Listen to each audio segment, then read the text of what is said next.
এবার জামদানিতে ভাইরাল জয়া।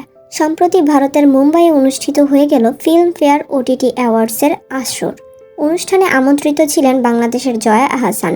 জামদানি শাড়িতে এদিন নজর কাড়েন তিনি। জাতীয় চলচ্চিত্র পুরস্কার প্রাপ্ত অভিনেত্রী জয়া আহসান সমানতালে ভারতেও জনপ্রিয়। কলকাতার পরিচালকেরা তাকে নিয়ে ধারাবাহিকভাবে চলচ্চিত্র নির্মাণ করে থাকেন। পর্দায় ভিন্ন ভিন্ন চরিত্রে নিজেকে ফুটিয়ে তোলেন এই নায়িকা।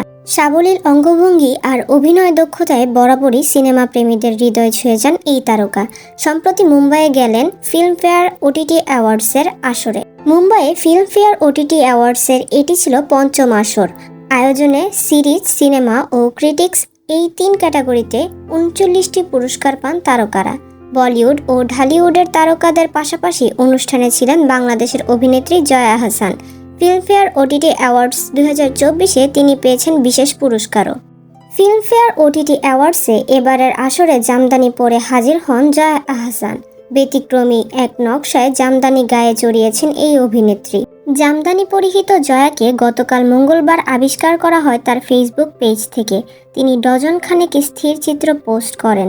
জয়ার আপলোড করা সেসব স্থির চিত্র নিয়ে আলোচনায় মেতে ওঠেন ভক্ত ও শুভাকাঙ্ক্ষীরা। কারণ জয়ার পরনে যে শাড়ি রয়েছে তার নকশা ও শাড়ির পরার ধরনটি একটু আলাদা। ছবিগুলো সামাজিক যোগাযোগ মাধ্যমে বেশ সাড়া ফেলেছে। স্থির চিত্র পোস্ট করে জয়া তার ফেসবুকে লিখেছেন, আমি যে সংস্কৃতি ধারণ করি কোনো অনুষ্ঠানে গেলে তা উপস্থাপন করার চেষ্টা করি। একজন শিল্পী হিসেবে এটা আমার কাছে গুরুত্বপূর্ণ। জয়া আরও বলেন, ঢাকাইয়া জামদানি আমার কাছে খুবই গুরুত্বপূর্ণ। এবার আমি জামদানি শাড়ির গতানুগতিক উপস্থাপনের ধরনটি ভাঙার চেষ্টা করেছি। সবার সামনে তা উপস্থাপনের জন্য ফিল্মফেয়ারের চেয়ে ভালো আর কোনো জায়গা নেই বলে আমি মনে করছি। জয়া আরও লেখেন, এখানে খ্যাতিমান শিল্পীদের সঙ্গে দেখা করার সুযোগ হয়। এখানে অংশগ্রহণ করতে পারাকে সৌভাগ্যের বিষয় বলে মনে করি।